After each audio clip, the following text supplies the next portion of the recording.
Okay lang bro, bawi tayo. Bro, magkano din yun? Babawi ba yun agad?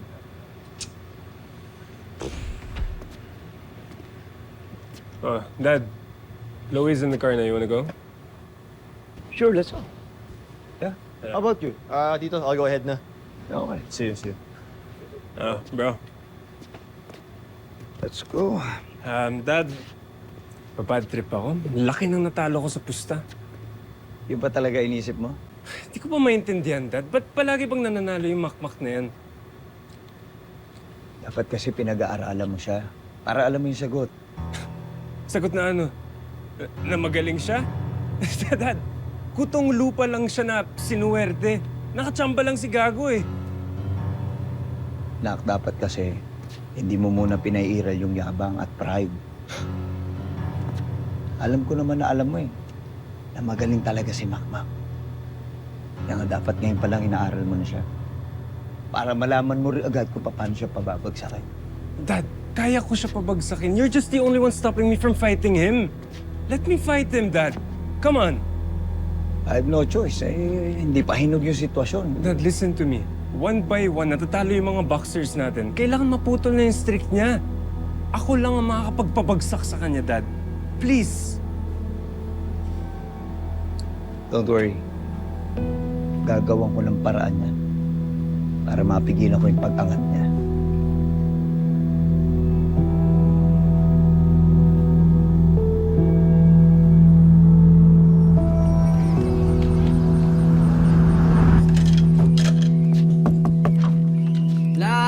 Oh, Nay!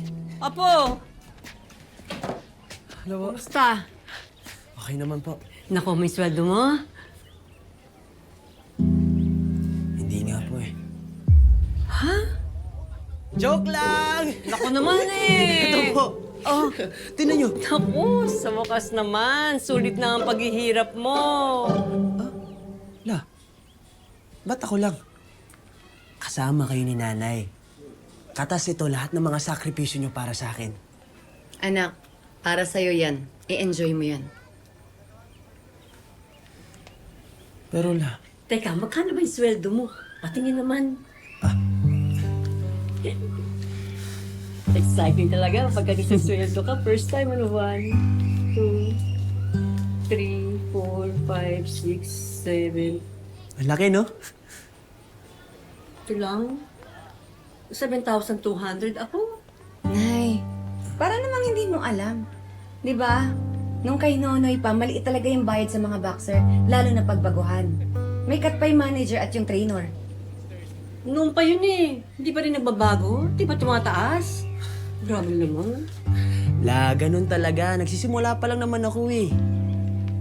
Pero dahil nanalo ako, dadami pang laban ko. At kapag nakilala ako, dadami mga sponsors. Doon tayo babawi.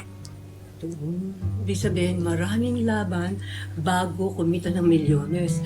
Marami rin pagpapabugbog bago umabot doon. Si Lola talaga. La, ang boxing hindi lang puro bugbugan. Laro sa isip at strategy. Strategy ka pa dyan. O, ayan na yung pera mo. Basta importante, winner ang apo ko. Yeah! Ay, hindi.